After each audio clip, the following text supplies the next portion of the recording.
So you started your first Fiverr account. You've uploaded a couple of gigs. You might have even handed in your resignation at your job because you've dreamed of making money online and now it's going to start happening. But after uploading your account, nothing's happened. No interest, no money, nothing. Well, it's because you're doing it wrong. You don't know how to hack the Fiverr algorithm. Yet, anyway. But don't worry, because today I'm going to show you exactly how to get inside Fiverr's brain and think like the algorithm rather than thinking like a freelancer. I'm going to give you 4 quick tips to taking you to the top of Fiverr's algorithm, increasing the amount of clients you land, and getting more money in your bank account. Let's get started. First tip is simple. You need reviews. When you start out on Fiverr, why would anyone hire you? You have no social proof. No one has said that you're amazing at what you do. And this can be hard. There's an imposter syndrome. So how am I going to get any reviews if I don't know what I'm doing? Well, you have to do whatever it takes to get those reviews. So if that means starting at $5 for a gig and going above and beyond for the client to ensure that you get 5-star reviews, then do it. Also, if you have any friends and family who need digital work or need the services that you provide, ask them to place an order. They might be willing to help, and if you can get 5-star reviews as soon as you get started, it really helps you go up the algorithm. Now, as soon as you get a couple of good reviews, put your prices up. Why? Well, that leads me to point number 2. Fiverr makes more money off of you if you put your prices up. Let's look at an example. Let's say we have freelancer number 1 over here. They've got a couple of good reviews, and what they do is they write a 1,000-word article. They're only charging $5. Over on this side, we have freelancer number 2. They've got the same amount of reviews, but for the same job, they charge $200. Who do you think Fiverr's going to show on the algorithm first? Freelancer number 2. Why?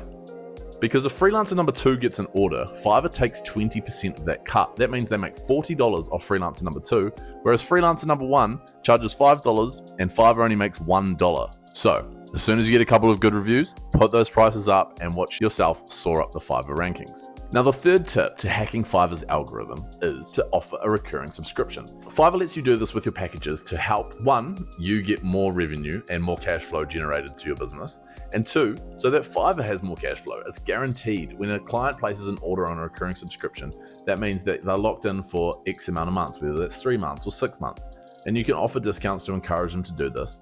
Let's look at another example. So say you've got freelancer 1 over here. Now they're going to charge $250 to a client to do 1 gig. And then over on this side, you've got freelancer number 2. Now they charge $200 for a gig, but they're able to land a 6-month subscription. So the total revenue for freelancer number 2 over 6 months is going to be $1,200, whereas the total revenue for freelancer number 1 is only going to be $250. Who do you think Fiverr is going to prefer to show in the algorithm? Well, if we look at the revenue for Fiverr, on freelancer number 1 over 6 months, they're going to make $50.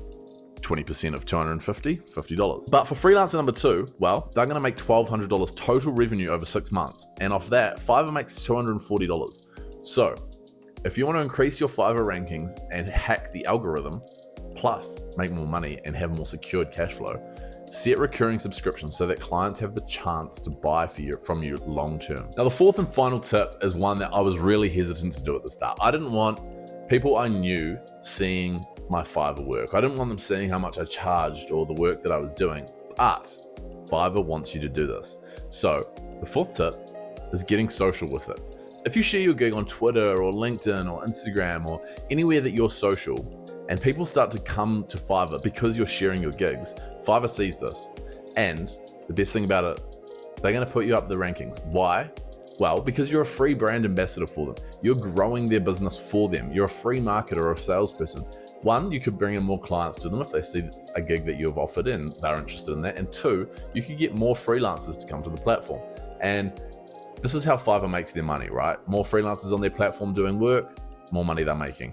So get social with it, get past that feeling of being judged or being seen, and your rankings are gonna skyrocket. So to summarize, the 4 steps to hacking Fiverr's algorithm: 1, get reviews as fast as possible. 2, put your prices up. As soon as you've got a couple of reviews, charge more. You're worth more. If people don't come in, lower the prices back down a little bit, but make sure you're putting those prices up as soon as you can. Number 3, charge recurring subscriptions. You want more and more cash flow. It helps with the security as a freelancer and it helps Fiverr make more money. And number 4, get social with it. Share your work, share your gigs. You never know who's going to see it and you never know who's going to buy. Good luck. If you have any other tips for hacking Fiverr's algorithm, let me know in the comments below because I'm interested to hear them. Cheers.